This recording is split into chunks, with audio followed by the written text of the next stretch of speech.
y le piden sus datos. ¿Tu nombre? Joaquín Guzmán. ¿Algún otro nombre? Archival. Archivado. Yo siempre firmo así, Joaquín. ¿Alias? Al Chapo. Dicen que el pasado no perdona los errores y que el amor crea ataduras que en ocasiones puede llevar hasta la muerte.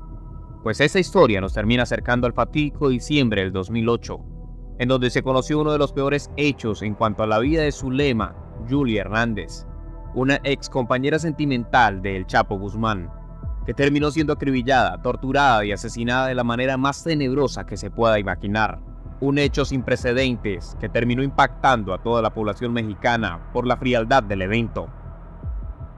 En esta entrega de Narcocrónicas vas a conocer la terrible historia que involucra a una ex amante del Chapo, una mujer que sin duda alguna el amor la terminó condenando a la muerte. Si te gusta este tipo de contenido, suscríbete, es gratis.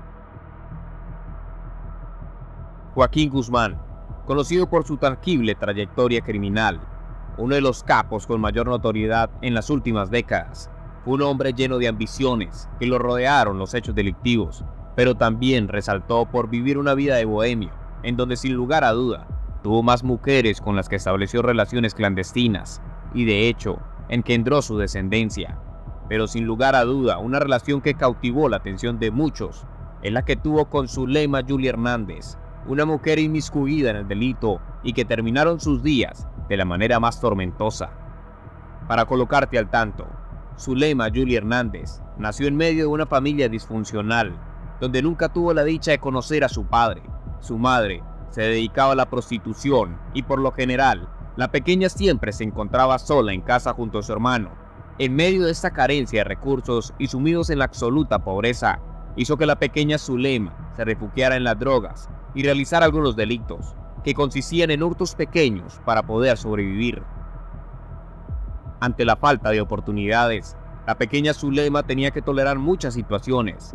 En el interior de su vivienda y generalmente con su hermano solían esconderse de los clientes de su madre, para evitar ser víctimas de abusos o maltratos, pues por lo general, los acompañantes de su madre eran delincuentes, alcohólicos, drogadictos que en ocasiones estaban armados. Hombres de dudosa reputación que por lo general eran violentos y agresivos. Todo esto coloca en desventaja a los infantes. La madre de los dos niños, abrumada con sus adicciones, decidió buscar un cambio en su vida y por esto se internó en un centro de rehabilitación, huyendo de su pasado y buscando una mejor vida, pero abandonó a sus dos hijos. La pequeña Zulema, que para esa fecha tenía 13 años y era una adolescente, tuvo que arreglárselas para sobrevivir y buscar llevar una vida distinta a la de su madre, alejada de la idea de vender su cuerpo por unos cuantos pesos. Es aquí cuando la jovencita se inclina por subsistir a como de lugar y terminó involucrándose con el uso de las armas y tráfico de sustancias psicoactivas.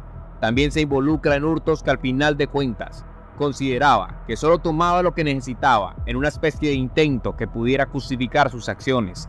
Al fin de cuentas, si era una resentida de la vida, pues era injusto que otros tuvieran la oportunidad que ella en ningún momento tuvo, y sus acciones solo buscaban suplir esas innumerables necesidades que tuvo. La mujer realmente era muy astuta y terminaría involucrándose con las cocinas donde se procesaban ciertas drogas, comprendiendo todo el proceso para la elaboración, procesamiento y distribución de diferentes sustancias. Y es por eso que sus acciones la terminarían llevando a una prisión en el año 1992.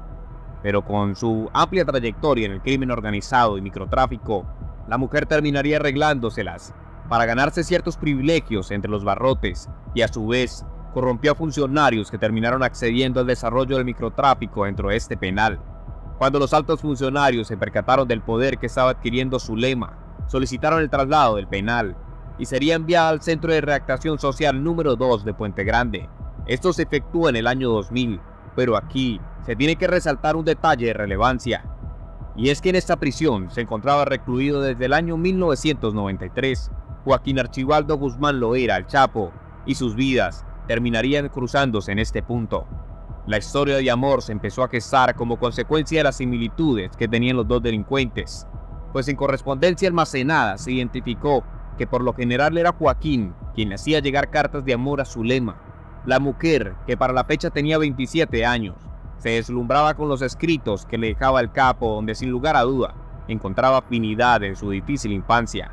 Tanto el hombre como la mujer eran originarios de una familia disfuncional, con pocas oportunidades y en medio de muchas opresiones, donde cada uno había ingresado a la delincuencia en busca de superar todas esas falencias económicas en las que estuvieron sometidos y que sin lugar a duda buscarían cambiar su vida. Generalmente el Chapo iniciaba sus cartas con la frase de "Hola, mi amor", y aunque es muy probable que este tuviera un empleado para que le redactara los escritos, no cabe duda que era el mismo capo quien autorizaba los envíos. Algunos sugieren que el narcotraficante en realidad siempre tuvo una relación comercial para manejar el microtráfico en el pabellón femenino, y no existía mejor ficha que Zulema para poder ejercer un control absoluto en todo el penal. La mujer afirmó en una ocasión: "Lo sentí yo. Ese era un hilo de comprensión entre nosotros. Yo también fui pobre y padecí mucho". La relación finalizaría al año siguiente, en el 2001, cuando el Chapo decidió escaparse de la prisión de Puente Grande. Y desde aquel suceso, la mujer empezó a desmejorar en su salud mental, pues quedó el requisito de las múltiples ocasiones en que fue internada, consecuencia de su ansiedad y depresión. Finalmente, luego de otro traslado, la mujer conseguiría su libertad en el año 2006. Y en este punto, estando distante del Chapo, su pasado terminaría alcanzándola para pasarle una cuenta de cobro demasiado elevada. El 17 de diciembre, los habitantes del municipio de Ecatepec reportaron la presencia de un automóvil extraño, abandonado durante varias horas. El vehículo estaba estacionado a un costado de la carretera México-Pachuca y no había un rastro de su propietario.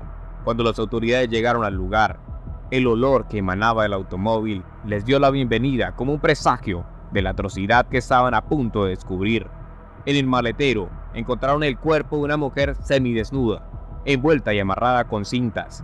Era Zulema Hernández, que en ese momento tenía 35 años. Su cuerpo mostraba signos evidentes de golpes, tortura y mutilación. El detalle más sombrío era la marca de una seta, tallada con un cuchillo afilado en su espalda. Esa misma letra, aunque en menor tamaño, estaba escrita también en su abdomen, glúteos y senos. Era el siniestro sello de los Zetas, uno de los principales adversarios del cártel de Sinaloa. Para el año 2008, las calles de México se habían convertido en un verdadero caos. Apenas habían pasado 2 años desde el inicio de la controvertida guerra contra el narcotráfico emprendida por el gobierno. El único resultado evidente era el aumento de la brutalidad en las calles. Uno de los principales perpetradores de esa violencia eran los Zetas, un grupo de operaciones especiales, compuestos por exmilitares que se habían unido al servicio del cártel del Golfo y habían traicionado la patria.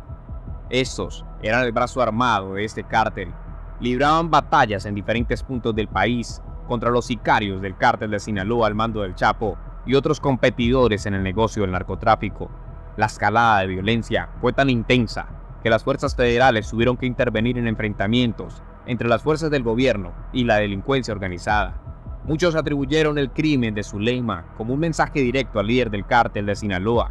La guerra entre estos dos cárteles estaba en un punto más pronunciado, y es que en ese mismo año, el hijo mayor del Chapo también había sido abatido, aunque expertos sugieren que la muerte de esa mujer iba más allá de una simple rencilla con el Chapo, pues para ese entonces, el periodista Julio Scherer García, muy reconocido por ser el fundador de la revista Procesos, estaba adelantando unas investigaciones en donde Zulema, Julia Hernández, otorgó unas declaraciones que colocaban en el descubierto la corrupción que existía en el interior de los centros carcelarios, donde los narcotraficantes o líderes de la mafia tenían mucho control sobre los pabellones de los diferentes penales y de hecho colocaban en evidencia que en muchas ocasiones los capos de la droga trasladaban a sus oficinas a las prisiones porque de allí enviaban gigantescas cantidades de narcóticos a los Estados Unidos, y sus emisarios o mandaderos eran los policías directivos de las prisiones y hasta custodios que velaban por su seguridad en el interior de la prisión.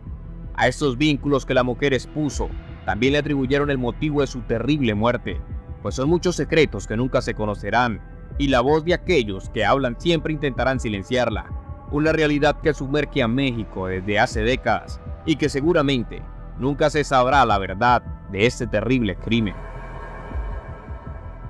Comparte tus opiniones sobre el video en la caja de comentarios. No te olvides de darle like, suscribirte y activar la campanita para no perderte nuestros próximos videos. Nos vemos en el próximo.